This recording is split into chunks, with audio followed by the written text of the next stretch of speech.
Ahmad Mansoor, special correspondent 24 news. Sir, 9 मई के हवाले से आपने एक बहुत तफसीली दोबारा सारी चीज़ें सामने रखी जो था। इसी से रिलेटेड एक पहलू है जो मैं समझता हूं कि उसकी वजाहत भी ज़रूरी है, राय आनी चाहिए, क्योंकि वो भी फैलाई जा रही है। उस पर एक मौक़िफ़ जो है, जो पीटीआई का, उनकी जो क़यादत है, बानी चेयरमैन, सब उसको मुसलसल वो लेके चल रहे हैं। या जो सारे वाक़यात हुए उस पर मुकदमात चल रहे हैं और उस पर बहुत कुछ हुआ और अभी भी हो रहा है।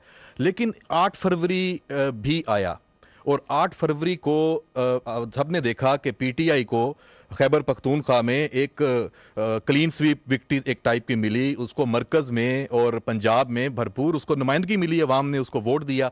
इस बात को लेके जो बानी चेयरमैन है, पीटीआई के रहनुमा हैं, वो अब ये कह रहे हैं, मुसलसल ये बात बार बार कर रहे हैं कि दरअसल जो 8 फरवरी है वो 9 मई को के जो बयानिया है, जो सारी सूरत है, उसको उसने मुस्तरद किया है। यानी 8 फरवरी के बाद 9 मई ख़त्म शुद, वही मुकदमात की हैसियत नहीं है। जो कुछ भी आप लोग कह रहे हैं, जो कुछ रियासत कह रही है, जो कुछ चीज़ें हैं, उसकी कोई वैल्यू नहीं है। इस पर आप क्या कहेंगे? झूठ का एक मसला होता है कि एक झूठ को छुपाने के लिए कई झूठ बोले जाते हैं। ये प्रोपेगेंडा का होता है, एक के बाद एक के बाद एक। तो ये जो बयानिया बनाया जा रहा है कि 8 फरवरी में 9 मई गायब हो गया, गुम हो गया, जो भी आपने जिस तरह भी इसको बयान करें आप। लेट्स सी दी फैक्ट्स, क्योंकि मैंने आपको अभी पिछले सवाल में अर्ज़ की कि हमारे जो ताकत है, जो सच्चाई है, वो सच्चाई और फैक्ट्स है। 8 फरवरी को जो टर्नआउट था वो तकरीबन 47% था। तकरीबन 6.5 करोड़ या 65 मिलियन जो वोटर्स थे उस दिन उन्होंने वोट कास्ट किया। उसमें से ये जो मखसूस सियासी पार्टी, जो कि ये जिनके लीडर्स, मैं ये मुकम्मल नहीं कहता कि मुकम्मल पार्टी, उनके जो लीडर्स हैं, जो आपने जिक्र भी किया, वो ये बात करते हैं कि जी ये बयानिया उल्टा हो गया। उस पार्टी को पड़े 18.5 मिलियन वोट, जो कि कुल का बनता है 31%। तो 69-70% जो वोट पड़ा वो तो उस बयानिया को नहीं पड़ा। तो हम जमहूरियत में रहते हैं ना, अक्सरियत किधर है, वो तो उधर गया। और अगर मैं इसको आबादी के तनासब से देखूं, पाकिस्तानी कुल आबादी का ये 7.5% बनता है मेरे भाई। तो 92-93% जो आपकी आबादी है उसने तो उस बयानिया के साथ नहीं खड़ी हुई। और ये तो हम ये इसलिए कहें कि अगर ये अज्यूम करें कि जिसने उसको 18.5 मिलियन ने वोट डाला, उसने कहा कि 9 मई बिल्कुल ठीक हुआ था और बिल्कुल ये फौज पे हमला होना चाहिए था और बिल्कुल ये शहीदों की तस्दीक होनी चाहिए थी, हमारा यकीन है कि ऐसे नहीं है। हमें यकीन है कि इस अवाम, इस पाकिस्तान के शहरी अपनी फौज और इदारों के साथ खड़े हैं।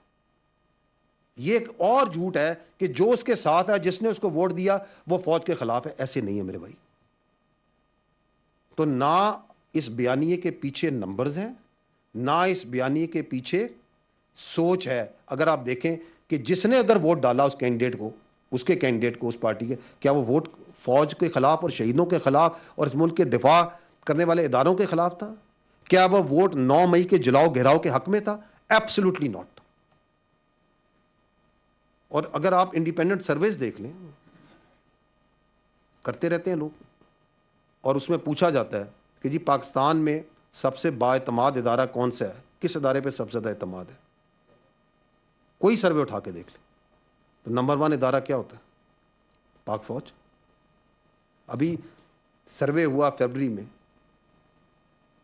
इप्सोस का आई थिंक सर्वे था, 74% अवाम ने कहा जी सबसे ज़्यादा एतमाद हमारा फौज के ऊपर है। तो ये बयानिए गढ़े जाते हैं, ये बनाए जाते हैं।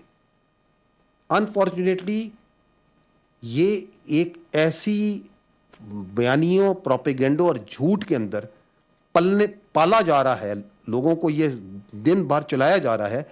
मैं ये रिक्वेस्ट करता हूं कि हकाइक को देखा जाए, इस मुल्क के असल मसाइल को देखा जाए। पॉलिटिकल रिटोरिक पे कोई मुल्क नहीं पल सकता और झूठ पे तो कुछ भी नहीं चल सकता। तो झूठे बयानिए जो उनसे बनते रहेंगे, बनाते रहेंगे। हम सच्चाई और हक के साथ खड़े हैं, खड़े रहेंगे, खड़े रहेंगे। सब्सक्राइब करें और बेल दबाएं ताकि कोई खबर रह न जाए।